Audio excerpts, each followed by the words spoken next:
Të nderuar zëvendës kryeministra, të nderuar ministra e zëvendës ministra, të nderuar gazetar, punonjës të tjerë të medjave dhe punonjës të kryeministrisë, të dashur qytetarë, mirë se po takohemi në këtë mbledhje të radhës së Qeverisë Republikës Kosovës. Në mesin e pikave të ditës së mbledhjes sotme e kemi një më të veçantë, është kërkesa për shpronësim të pronave të palojshme ish shoqërore të KBI Ereniku për ndërtimin e zonës industriale të mbrojtjes në Jahoc të Gjakovës. Me miratimin e saj hapim rrugë në teren ndërtimit të fabrikës së municioneve, të parës së llojit të saj në Republikën e Pavarur, që do t'i shërbejë ushtrisë sonë, do t'a rrisë sigurinë tonë dhe do t'i ngrisë edhe më tej kapacitetet tona mbrojtëse. Këtë vendim edhe më të veçantë e bën fakti që po e miratojmë pikërisht në ditën e forcës.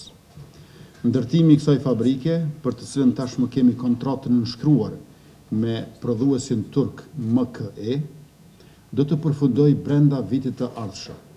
Municionet e para nga kjo fabrikë do të dalin në fundin e vitit 2026. Përveç fabrikës së municionit, kjo zonë industriale do të shërbejë edhe për investitorë të tjerë me të cilët jemi në kontakt dhe do të prodhojnë lloje të ndryshme të produkteve ushtarake, dronët ushtarak dhe civil made in Kosovë. Gjatë këtij mandati qeverisës, ne kemi 4 fishuar buxhetin e mbrojtjes dhe kemi 2 fishuar numrin e ushtarëve. Ushtrinë e kemi pajisur me sisteme të reja dhe më moderne të armatimit dhe të municioneve nga shtete anëtare të NATO-s, mbi 430 milion euro blerje të armatimit në këtë mandatin e parë janë shënuar. Në mandatin tonë të radhës do të investojmë mbi 1 miliard euro në mbrojtje. Duke rritur ushtrinë, e sigurojmë Republikën, duke ngritur forcën e sigurisë së Kosovës, e forcojmë partneritetin me aleat, urime të gjithëve dita e forcës.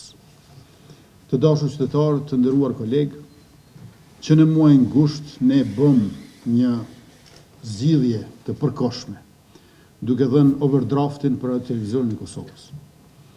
Me shpresën që pas konstituimit të kuvendit dhe themelimit të komisioneve parlamentare, të arrihet zgjidhja e duhur për të cilën kishin përgjegjësi të gjitha partitë politike parlamentare. Ne nuk i kishim votet e mjaftueshme, pasi që partitë tjera refuzuan kategorikisht pagat për RTK.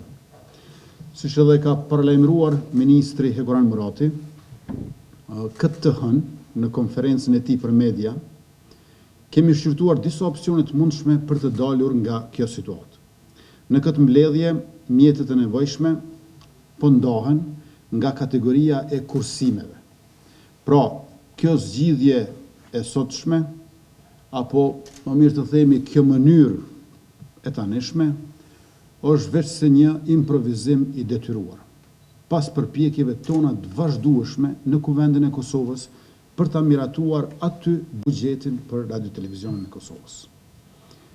E një lajm të mirë e kemi për përfaqësuesin tonë futboll, për djemt me të cilët jemi krenar në çdo ndeshje.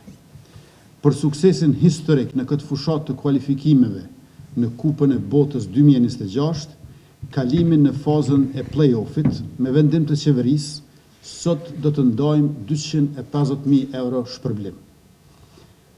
Në fazën e radhës hymë me plot vetbesim, besimin ton në ta po e shprehim me zotimet tona për ta. Së pari, në rast të fitores ndaj Slovakisë, zotohemi për shpërblim në vlerë prej 500.000 euro.